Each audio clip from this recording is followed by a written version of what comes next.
Would you want to go to the club with me?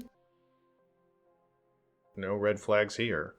My name is Harvey Bodega, and welcome to the review of Cultist Simulator, developed by Weather Factory, published by Humble Bundle, and released in May of 2018, now available on PC, Nintendo Switch, and mobile platforms. As the title may indicate, this game's genre is often labeled as simulator, and while I'd say it's a roguelike strategy deck-building survival game, we can all see it's a card game.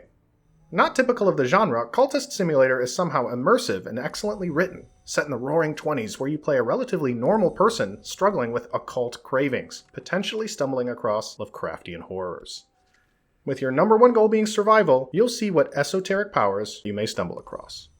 Now, most of the footage you'll see is of the mobile version, although I own it on PC as well. I want to clarify I am not a mobile gamer, although I think they have their place. Besides Cultist Simulator and Garage Bad Dream Adventure, which now has a Steam release by the way, I haven't played mobile games since high school. So why the mobile version for this video? Well, because we got a greyhound puppy. He's very well behaved, but occasionally chews things he shouldn't and is only reliably potty trained on our first floor. With my office and desktop on the second floor, I turned to the iPad to record the game so I could watch him at the same time. Sorry if you don't like that, blame him. It's not a big deal since both versions look and play the same, so let's start with the presentation. The art style is fairly simple, but with a recognizably noir, mystic aesthetic. A lot of the cards are striking and hint at the game's arcane nature. More unique cards tend to be detailed, while more common or plentiful ones are more utilitarian, and that's good.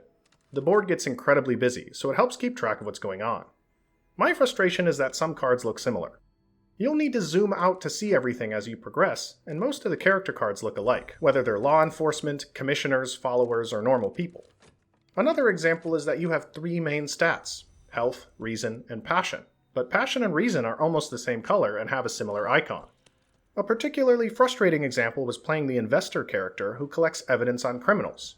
You get cards representing the evidence you've collected on criminals, and it's the same as the card representing evidence that another investigator has collected on you. It could use additional visual distinctions to help when the board gets too busy. I'll say it again though, the art style is great, and I've interacted with certain cards just because of how cool they look and wanting to learn more. While animations are minimal, it's cool to see a character suddenly blink or move, or mysterious images appear on the board. The audio is just as mystical as the visual presentation and subject matter. There are whispers, burning noises, ticking, rattling. The music is good and capable at altering the tone of the game on a dime.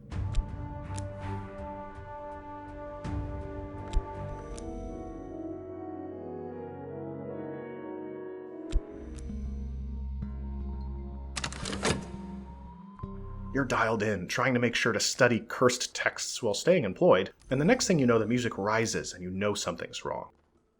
Oh no. It's all ambient, but distinct, and not jarring as the music fades in and out.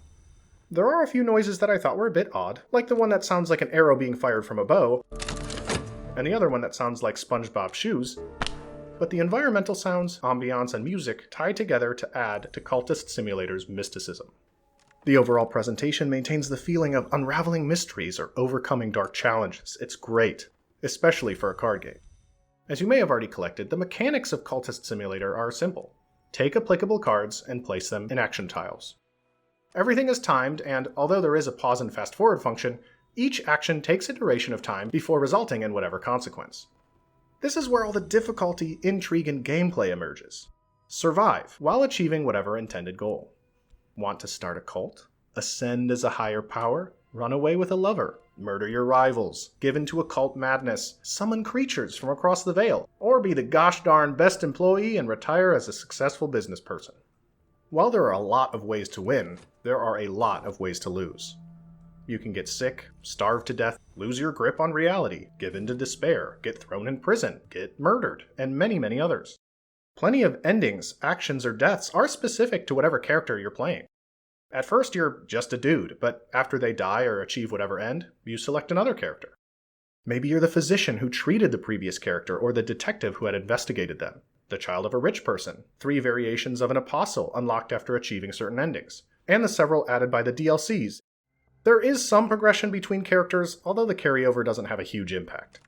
How you achieve your goals is the mystery and fun of Cultist Simulator, and I won't spoil much of how to achieve any of the endings. I do want to briefly discuss a few things required to be successful. For all characters besides the exile, the beginning of the game will require you to build up your 3 base statistics. Although this can get repetitive on repeated playthroughs, there is enough variety to prevent these preliminary stages from being overly tedious. That said, which cards to put on which actions when is complex, confusing, and intriguing. The advice I will give you is read everything. At first I was just plopping cards into slots and wondering why I was dying so much. I learned that just because an action is available doesn't mean you should do it. It's easy to stop paying close attention because the boards can get incredibly busy, but it's necessary to really understand the best course of action. You will notice clues and guidance nudging you in the right direction. Click on an empty card slot to highlight which cards can go there, then read what the description says when you place a card there. While there is a lot of guidance, you will be taking repeated actions that can have different results over time. Paying close attention is paramount. It can, at first, feel like this. Now, this is not to say that Cultist Simulator is a very intuitive game. It's not. I've said it 1,000 times, becoming a god requires trial and error. On face value, you can't assume how cards and actions are going to interact. Take the work action. I'd assume if you placed a health card on the work action, it would have you exercising, or working on your health. No, it'll have you doing back-breaking labor for minimal money. Sounds like a bad idea, but manual labor not only provides a little cash, it also results in a card that helps increase your health stat. Confusingly, if you want to exercise, you use health on the study action. That's just not intuitive. It requires you to read everything to understand, and results in a steep initial learning curve. But that is the game, discovering the extent of what you can do. Sure, exercising seems mundane, but you'll learn how many options you really have. I can hire someone to destroy an investigator's evidence against me. I can summon a creature from beyond the veil, find and break into obscure secret locations, have my boss at work murdered, get super ripped, explore a spiritual dream world, hit the club, stumble into an area filled with wild cats. It just goes on. So much can be done, and discovering your capabilities is fascinating. Just read everything.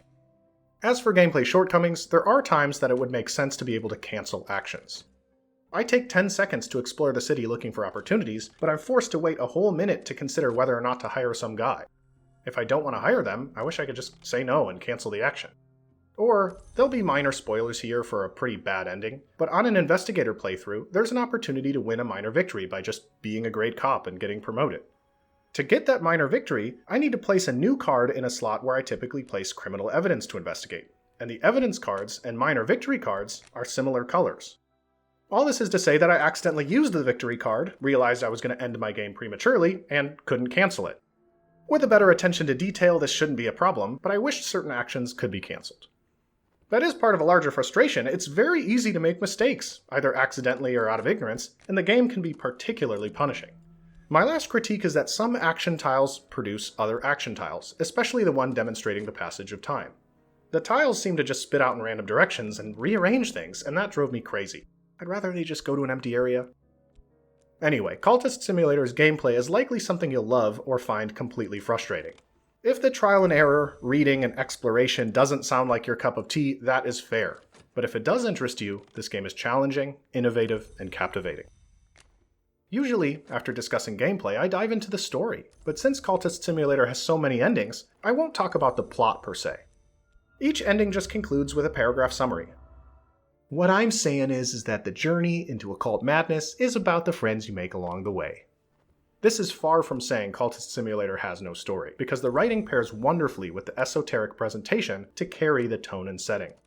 The writing conveys sinking into madness. Light leaks through the cracks. My mind is brighter than it ever was. The higher I rise, the more I see. The pursuit of knowledge. The words contained knowledge. Now I contain it. It is a little like theft and a little like feasting and a little like the progress of an infectious disease. Melancholia. I have done some good. My patients are quieter than when I began. Dismay. The doors of vision swing wide. A little darkness will mellow my light. Even dread has its uses. Discovery. Sometimes the light of the moon is a key to other spaces. I found a place where, for a night or two, the streets curve in unfamiliar ways. If I walk here, I might find insight, or I might be touched by madness. Satire.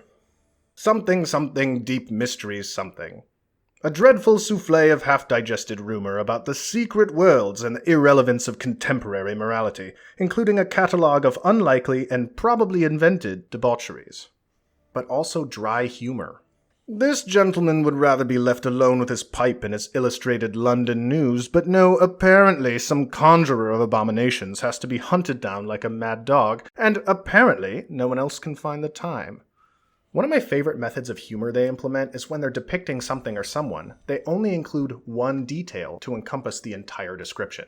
Here's an example. Porter was a barber until the court case. What does that mean? What happened? Well, you don't know, and the lack of context really makes those moments funny. Lastly, since it's also a bit of a life simulator, it ends up being accidentally relatable. Time, the sundial's shadow, passes. I must have funds to live, or I will become ill. I am abrim with vitality. If I devote some time to exercise, I'll benefit. Work overtime at Mr. Alden's insistence. I would like to say that I'm disappointed, but my expectations of you were already low. I have no choice but to withhold a portion of your pay. You may go, but be punctual tomorrow, please. There may be ways to deal with Mr. Alden. I feel you. There is a shocking amount of writing. It's all tonally consistent, and it's the last cog in making this game exceptionally captivating.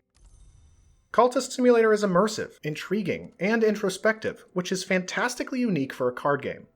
Although my time with it had its tedium, confusion, and frustration, I think the integration of the presentation, writing, and gameplay mechanics is really something special.